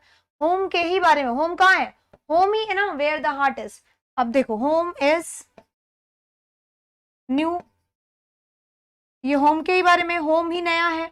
होम इज लॉक्ड या हाउस इज लॉक्ड, ये होम के ही बारे में है, होम के ही बारे में बता रहा है। नाउन के ही बारे में और इंफॉर्मेशन देने वाला नाउन का ही मॉडिफायर होता है। अगर वो वर्ब के बाद में आता है तो उसको कॉम्प्लीमेंट बोला जाता है, नाउन एज अ कॉम्प्लीमेंट, क्योंकि ये सेंटेंस है इसलिए इसको नाउन क्लॉज बोल रहे हैं, नाउन क्लॉज है, नाउन क्लॉज है। Next one, she quickly slipped in, उसने तुरंत से स्लिप इन कर लिया, अपने आप को छुपा लिया। When no one was looking, जब कोई नहीं देख रहा था तुरंत से वो निकल ली, खुदा पतली गली से निकल लेना, जब कोई ध्यान नहीं दे रहा तब वो निकल ली, उसने अपने आप को निकाल दिया। When she quickly slipped in, तो adverb clause of time, noun clause, adjective clause, no, ये टाइम बता रहा है, वो निकल ली कब, जब कोई उसे नहीं दिख रहा था, जब कोई उसे नहीं देख रहा था तब वो निकल ली। When no one was looking, जब कोई उसे नहीं देख रहा है, तो ये क्या हो जाएगा, टाइम। व्हाट का, टाइम का आंसर दे रहा है ना, व्हेन का, कब निकली, इससे पूछो वो कब स्लिप इन हुई, जब उसको कोई नहीं देख रहा था। टाइम का आंसर है एडवर्ब क्लॉज, ठीक है। हाँ जी, जैसा कि मैंने बोला 10 जून से ऑल्टरनेट डेज पे हम लोग इसको करेंगे। नेक्स्ट हमारा, how he entered the room is a mystery, is a mystery, ये एक मिस्ट्री है, वो घर में वो कैसे रूम में घुसा, ये एक मिस्ट्री है, इज अ मिस्ट्री। देखो यहाँ पर नाउन रख के देखो, the case is a mystery, case एक मिस्ट्री है, वो कैसे घर में घुसा ये एक मिस्ट्री है, तो ये पूरा का पूरा क्या है, अगर यहाँ पे केस होता तो ये सब्जेक्ट होता, सब्जेक्ट होता तो ये नाउन होता।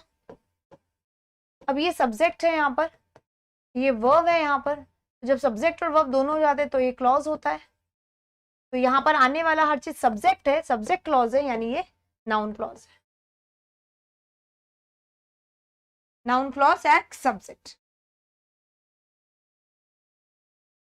ठीक है।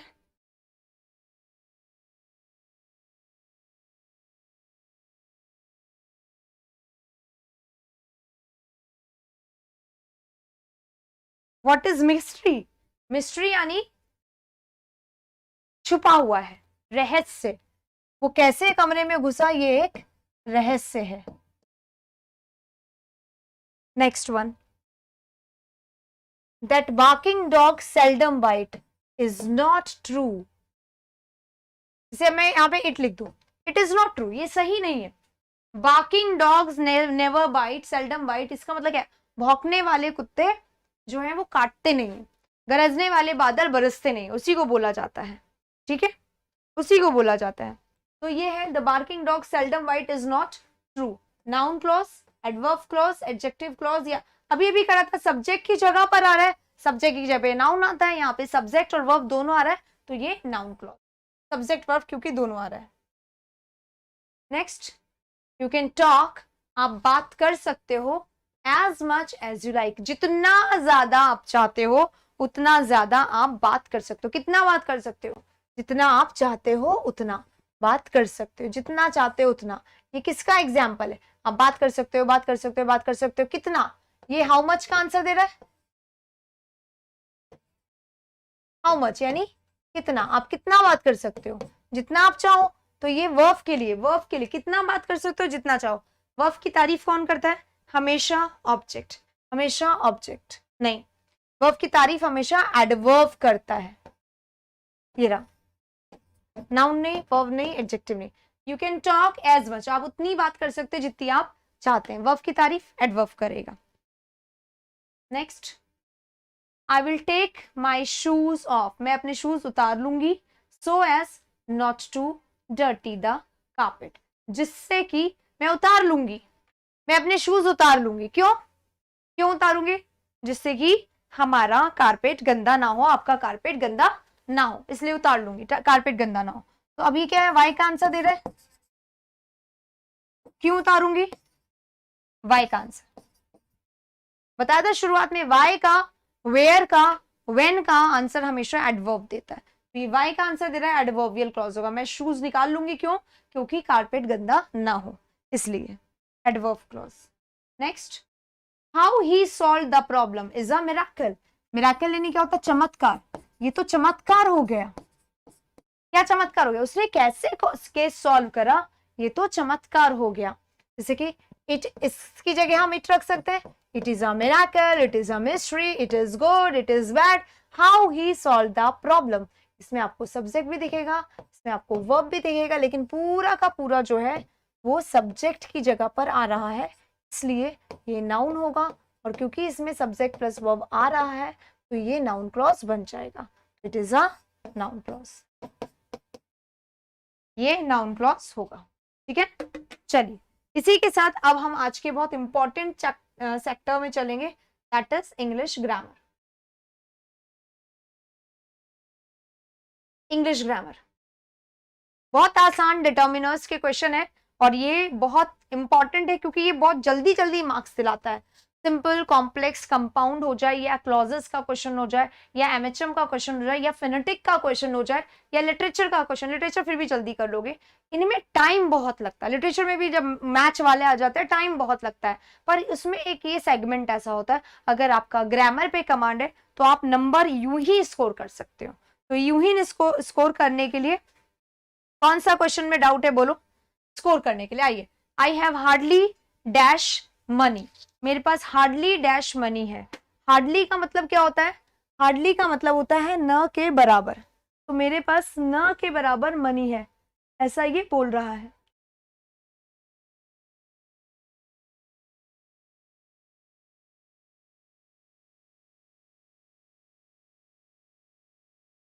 मेरे पास न के बराबर मनी, आई हैव हार्डली। हमेशा ध्यान रखिएगा अगर हमारा सेंटेंस नेगेटिव है, ये हार्डली आ रहा है ना, यानी कि न के बराबर, ये जो न के बराबर है ना, यानी कि नेगेटिव वर्ड है, नेगेटिव वर्ड है, और नेगेटिव वर्ड से ये जो हमारा सेंटेंस हो गया ना पूरा का पूरा, ये नेगेटिव हो गया। और नेगेटिव वर्ड नेगेटिव सेंटेंस में हमेशा एक ही डिटर्मिनर आता है, वो होता है एनी। नेगेटिव सेंटेंस में हमेशा एक ही डिटर्मिनर आता है, हमेशा एनी का यूज किया जाता है, और सम तो कभी भी नहीं। लिटिल फ्यू का मतलब ही ना के बराबर होता है, इसलिए वो नहीं होगा। ठीक है, next one, there were not, फिर से नॉट आ रहा है, dash people there. There were not dash people there, ज्यादा लोग नहीं थे, डैश पीपल नहीं थे, नॉट आ रहा है, नहीं लिखा हुआ है, तो पीपल है। अब पीपल हमारा एक नाउन है, ठीक है, इसको कैसे किया जाएगा, ये भी डिटर्मिनर ही हमें लगाना है। जब हमें नाउन दिख रहा है ना, तो हम इस नाउन की बात कर ले। यहाँ पर मच दिया हुआ है, मच के साथ हमेशा अनकाउंटेबल नाउन होता है, अनकाउंटेबल नाउन, और पीपल को तो हम गिन सकते हैं, तो ये यहाँ पर नहीं लगेगा। इसी तरीके से लिटिल और अ लिटिल, इन दोनों के साथ भी अनकाउंटेबल नाउन ही आता है, जबकि ये हमारा जो है ये काउंटेबल नाउन है। तो काउंटेबल नाउन के साथ हमेशा मैनी लगेगा। क्या लगेगा? मैनी लगेगा। नहीं बेटा, लिटिल का मतलब ही तो नो होता है, लिटिल का मतलब ही नो होता है, तो यहाँ पर ऑलरेडी नो है, इसका मतलब और इसका मतलब भी नो होता है, तो ये नो थोड़ी ना आएगा जब वहां पर ऑलरेडी नो लिखा हुआ है, इसलिए ये नहीं होगा। ठीक है, नेक्स्ट चलेंगे 53 पे। Dash of these pens work, इन पेन्स में से डैश काम करते हैं, तो यहाँ पर सम मतलब कुछ, इसका मतलब है मैनी, इसका मतलब है कुछ, इसका मतलब है बहुत सारे। तो इन पेन्स में से बहुत सारे काम करते हैं, इन पेन्स में से कुछ काम करते हैं, इन पेन्स में से कुछ काम करते हैं। ये तीनों ही अगर हम लगाते हैं तो क्या हो रहा है, तो ये तीनों काम करते हैं, ये तीनों काम करेंगे, या फिर ये लगाए none of these pens work, इन पेन्स में से कोई भी काम नहीं करते हैं। ये तीनों तो सेम सेंस दे रहे हैं, आंसर होगा none of these pens work, इनमें से कोई भी पेन काम नहीं करता है। Next one, there is dash water in the bottle, dash water है और यहाँ पर हार्डली एनी लिखा हुआ है, हार्डली एनी लिखा हुआ मतलब न के बराबर, a little, little, the little या नन, इनमें से कोई नहीं। अच्छा एक second, the little, a little और लिटिल, लिटिल मतलब होता है न के बराबर, हार्डली एनी मतलब ना के बराबर, और लिटिल का मतलब क्या होता है, थोड़ा सा, ये डिफरेंस होता है इनमें, और द लिटिल का मतलब होता है जो थोड़ा सा, ये विशेष केस में आता है, स्पेसिफिक केस में आता है। द जब भी लगता है ना, जो थोड़ा सा पानी दिया था ना तुमने मुझे, वो तो ढुल गया, वो तो बचा ही नहीं, जो थोड़ा सा पानी आपने मुझे दिया था वो गिर गया, तो द लिटिल भी यहाँ पर नहीं आएगा।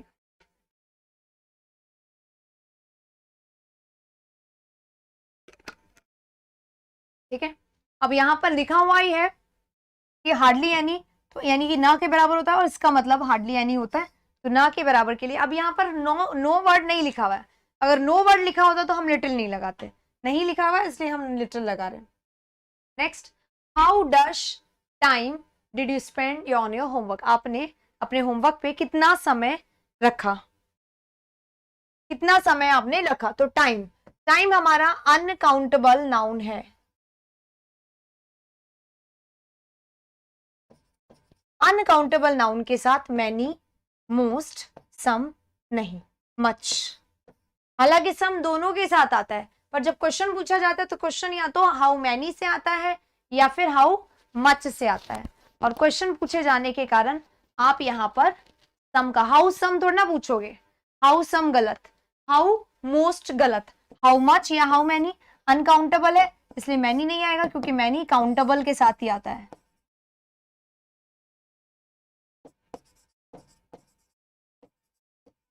ये सब छोटे छोटे क्वेश्चन, छोटे छोटे कॉन्सेप्ट जो है ना ग्रामर के, ये सब हम ग्रामर की क्लास में खूब प्रैक्टिस करते हैं।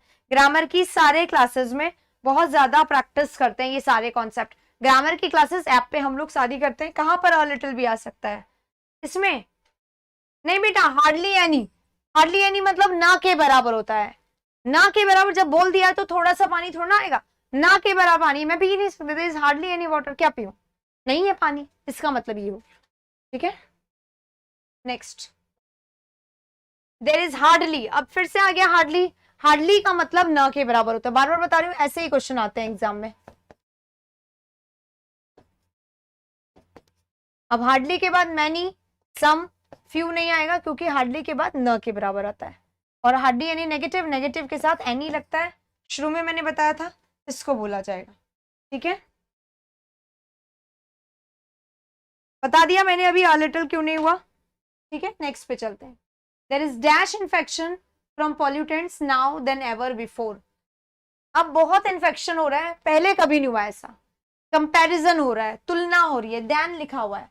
अब जो है पॉल्यूटेंट्स जो है इन्फेक्शन के, पॉल्यूटेंट्स में से इन्फेक्शन ज्यादा होता है पहले की तुलना में, पहले कभी नहीं हुआ, तो यहाँ पर देन लग रहा है, कंपैरिजन हो रहा है। और कंपैरिजन के लिए, तुलना करने के लिए हम किसका यूज करेंगे, हम इसमें मच, अ लॉट नहीं, मोर का यूज करेंगे। मोर देन आता है कंपैरिजन करने के लिए, इसलिए यहाँ पर हम मोर देन का यूज करेंगे। क्वेश्चन नंबर 24, 34 एक बार देख लेते हैं, 60 पे चल के बाद 34 एक बार देख लेते हैं। ये रहा next, there is nothing that dash us, off आएगा, यहाँ पर मिस हो गया है, can do it, do to help, कुछ भी ऐसा नहीं है जो हम में से हर एक कर सकते हैं हेल्प करने से, हेल्प करने। नथिंग आ रहा है, नथिंग यानी नेगेटिव सेंटेंस है, मैंने आपको बार बार बताया, अगर सेंटेंस हमारा नेगेटिव होता है तो हम कौन सा डिटर्मिनर फिल करेंगे, वो एवरी, मच या मोर नहीं होगा। जब हमारा सेंटेंस नेगेटिव होता है तो हमारा डिटर्मिनर हमेशा एनी होता है। Dash his money has been stolen, उसका डैश मनी चोरी हो गया। मच मनी, इधर मनी, इधर मतलब कोई एक होता है, हमेशा काउंटेबल के लिए आता है, कोई एक, दो में से कोई एक, इधर का मतलब, ऑल मतलब सारा, मोस्ट मतलब ज्यादातर, और मोस्ट अकेले नहीं लगता, मोस्ट को कैसे लिखते हैं, मोस्ट ऑफ, उसके पैसे में से बहुत सारा, ये मतलब होता है मोस्ट ऑफ हिज मनी, तो ये नहीं आएगा क्योंकि ऑफ होना चाहिए था। ऑल आ सकता है, ऑल इज मनी, उसका सारा पैसा खो गया, क्योंकि ऑल जो होता है ना वो काउंटेबल के लिए भी आता है, नाउन के लिए भी आता है, और अनकाउंटेबल के लिए भी आता है, दोनों के लिए आता है, काउंटेबल के लिए भी आता है और अनकाउंटेबल के लिए आता है, उसका सारा पैसा खो गया, तो ये आ सकता है यहाँ पे, all his money has been stolen. इधर आएगा नहीं, मोस्ट आएगा नहीं, मच, मच भी आता है पर यहाँ पे मच के साथ भी हमें of, much of his money, ये भी आ सकता था पर ऑफ के साथ, उसके पैसे में से बहुत सारा खो चुका है, वही सेंस जो मोस्ट देगा, तो मोस्ट के साथ और इसके साथ हमें ऑफ लगाना पड़ता, तो ये नहीं आएगा, राइट आंसर होगा ऑल। इसके साथ चलेंगे अब 60 पे।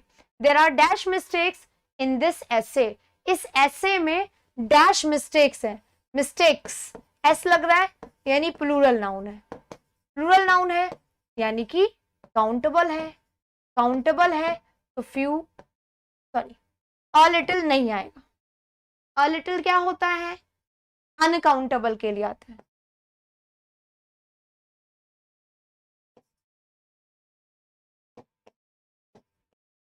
फ्यू हमारा काउंटेबल, अगर हम फ्यू लिखते हैं तो मतलब ऑलमोस्ट नो होता है, इसका मतलब हो गया नो, कि देयर आर नो मिस्टेक्स, कोई मिस्टेक ही नहीं है उसके उसमें, ठीक है, इसका मतलब हो गया कोई मिस्टेक्स नहीं है। यहाँ पर प्लेंटी, प्लेंटी के साथ ऑफ लगना चाहिए तो ये नहीं आएगा। There are the mistakes, no, there are few mistakes in this essay, इस एसे में फ्यू मिस्टेक्स, ठीक है। तो ये हमारा डिटर्मिनर यहाँ पे खत्म होता है। 34 आपका देख लेते हैं।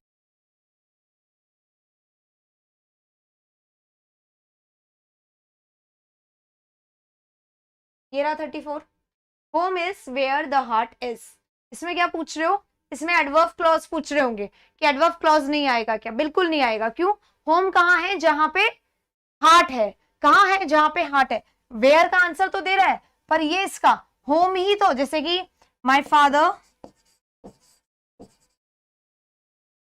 इज अ डॉक्टर, ये इस टाइप का सेंटेंस है। मेरे फादर क्या है, डॉक्टर है, क्या है, डॉक्टर है, तो ये फादर ही डॉक्टर है ना।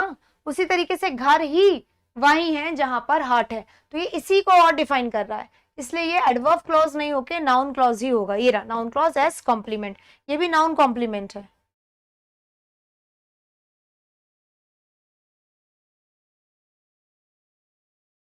ये भी नाउन कॉम्प्लीमेंट है, बिल्कुल यही।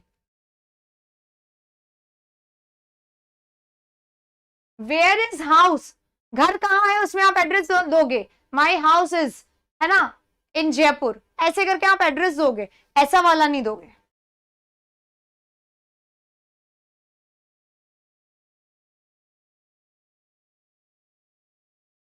चलिए ग्रामर के कुछ कॉन्सेप्ट्स हैं जो हमारे बच रहे हैं अभी काफी सारे। यहां तक हमने किया है, 60 तक हमने किया है। इस सेशन को हम यहाँ पर रोकते हैं, इसका हम सेकंड पार्ट करेंगे जो कि अगले वाले सेशन में करेंगे, ठीक है। सेकंड पार्ट हम लोग अगले वाले सेशन में 10 तारीख से पहले वाले एक सेशन और लेंगे जहां पर इसकी हम और बात करेंगे। ओके, तो मिलते हैं हम फिर से अब एक और सेशन में, तब तक के लिए take care, thank you so much.